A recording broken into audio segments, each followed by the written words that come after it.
Hey guys, I just haven't put up a video in a long time, and I want to just do a little walk around the farm. Been pouring rain, which it's all-time record rain for this time of year. It never rains here. This time of year it just doesn't, and it should be about 100 degrees out, and instead we just had a torrential downpour up until it's eased up a bit now. But anyway, and June 21st, first day of summer, I will be doing my New Year's resolution video. We'll see how I did. Red October's video where he was talking about New Year's resolutions, he kind of made the offhand comment that we're too old to make resolutions like I'm going to have a beach bod, by summer and stuff like that. And I said, I'm not too old, I can do that. So that became my New Year's resolution. I've never kept a New Year's resolution in my life. Of course, I haven't made very many, but we'll see. You guys can judge whether I made it or not. So June 21st, look for that. Big exciting moment in history. Haha. Anyway, yeah, this rain, there's flooding everywhere. There's going to be towns underwater and roads washed out. It's a mess because this doesn't happen this time of year. And the rain's falling in the mountains on the snow and melting it. So, but anyway, this is the farm, as it were, this time of year. We have our little house over there, our guest house, and then the main house is here.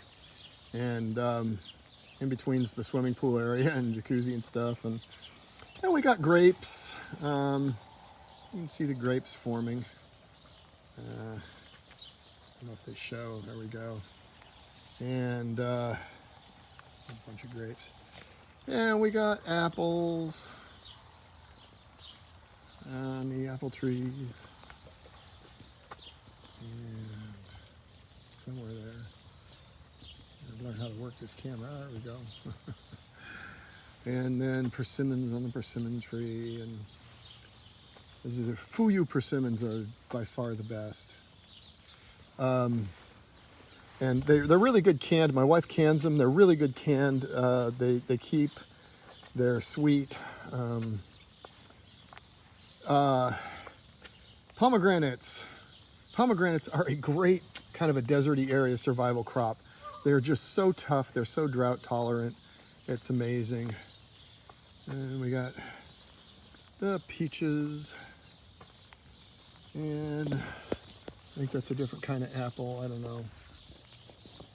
And the place is a mess, but I've got a lot of projects going on. I've got a water thing going on. I'm having to reroute a bunch of the water here on the property due to changes that happened due to them eminent domaining my farm. So I'm glad I got the pipes in the trenches before this rain, though. I haven't got the ends hooked up yet. That switch over will be something that'll all have to happen at once. But this is my wife's garden. Her garden's always pretty awesome. I used to try to help with automatic watering and things like that, but I finally figured out, I think that she interprets that as criticism, as me saying she's not doing it right or something. So I just try to completely stay out of her garden now. And it's hard because of just my nature to try and make things more efficient. But she's got several gardens. This is one. You can see it's going really good. Look at all the tomatoes. Oh man, BLTs, that's going to be delicious. We have random things like sunflowers and stuff. She leaves random stuff that volunteers and grows places. These need to be weeded, but I think we got beets here. We eat a lot of beets. We eat a lot of tomatoes, a lot of peppers. There's sweet potatoes there. We tried last year, and it was my idea, and it was a bad idea. I believed once again the crap I saw on YouTube. These grow bags. Yeah, it's a shitty idea. It's absolute bullshit. Don't do the grow bag thing. Waste of time, waste of money. My bad. That was my last attempt to get involved in her garden. Don't know what these things are. Anyway, they are what they are. Some kind of apple or something. We did a wheat experiment here. We learned if you're going to grow wheat, you can't just use wheat out of a feed store sack. That's what this is. Very inefficient. You get random, one head will be tiny, the next head will be big, just not good. You really need actual wheat seed, whether an heirloom or a whatever. We got fig trees. They volunteer all over. Anywhere there's water out here, we have fig trees sprouting up. Just the right environment for them. And we're gonna fall here. We got oranges and lemons, and I think that's a lemon right there. And we got oranges and tangelos and apples. These things are artichokes. My wife loves artichokes. Good for her. Not my thing. And we got berries, blackberries. I don't know what kind of berries they are. I always get confused by this stuff, but you can see them forming right there. And more fruit trees, peaches and apples and nectarines, all kinds of crap. And so yeah, big year in the garden. We got this rototiller from Home Depot this year because I just got sick of trying to fix the old one. And it was one of their cheapest rear tine rototillers. You always have to get a rear tine, never get a front tine rototiller. It's a Champion. Thing is awesome. I mean, it rips through our hard ground out here like it's nothing. And anyway, she's got squash going on. Again, not my favorite thing, but she likes it, so that's good. And the corn, and melons and squash and watermelons, and it's starting to rain harder again. And peppers. She grows a lot of peppers. We eat a lot of peppers. They're good. Pumpkins, maybe, I don't know what. Cucumbers, all kinds of stuff. We got some weeds back there to deal with, but we've been way too busy for weeds. She's got a few beans there. She grows large crops of beans when it's the right time of year. So we always have a lot of canned beans. Again, not my favorite thing, but you know, it's a decent vegetable. Get into the trees here. That's a carob tree. We have a lot of carob trees around the property. We don't utilize them much, but if we really needed it, they produce a lot. And you know, that's that kind of like fake chocolate stuff that hippies eat. But no shortage of it. And you see along here my chain link fence, my 8-foot chain link fence with privacy screen. Thank you, taxpayers. It goes all the way around the property. It was part of the deal for the eminent domain. It's all built to government spec. That the piping is set 42 inches in the ground. It's not that thin stuff like you get at Home Depot for chain link. It's like 1/4-inch thick, hot dip galvanized. It all has to be made in the USA because it's a federal government project. It said, whoa, a branch just fell down right in front of my face.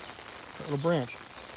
The guys putting it up said it's the same fence they put up out at the Lemoore Naval Air Station.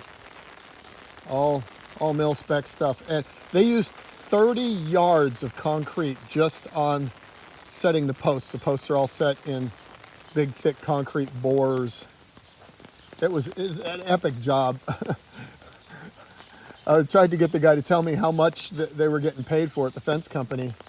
And, you know, I had come up with some estimates from some other companies, but not for this industrial grade stuff. And I said, like, 70, 80 grand. And he said, I can't tell you how much, but it's more. So, crap. I was like, never mind the fence, just give me the money, you know? But I got the fence. So the place is pretty secure. It's like a fortress in here. And we've got lots of pecan trees, a number of them anyway. Really like those. We eat the pecans. Pecans are like an awesome nut. Almonds taste good, but they're a pain to grow, and you cannot grow almonds productively in most areas. A lot of people try to grow almonds, and it's not a good idea. They need to be in very specific climate. And here's our chicken coop. It's not a bunker like Mosaic Master has, but it's a big chicken coop. We got chickens and peacocks. There's some more carob trees. We got those all over.